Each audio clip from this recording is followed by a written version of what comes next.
یک وکیل پارلمان قرقیزستان گفت که در بعضی از مکتب‌ها آموزگاران خوانندگان را مجبور می‌کنند که بی رویمال به درس بیایند. به قول جلال‌الدین نوربایوف این باعث سر و صداها در شبکه‌های اجتماعی می‌شود.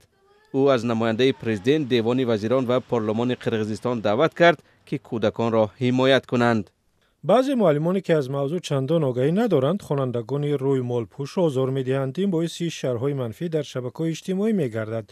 المسبک خونجانویچ از شما خواهش می‌کنم که به چنین عمل‌ها بهای حقوقی بدهید. بگذار وزارت معارف یک جا دادستانی معین کند که این در کدام مکتب‌ها روی می‌دهد. اگر من و شما حقوق کنستیتوسیونی شهروندان را محافظت کردن نتوانیم، پس کی این کار را می‌کند؟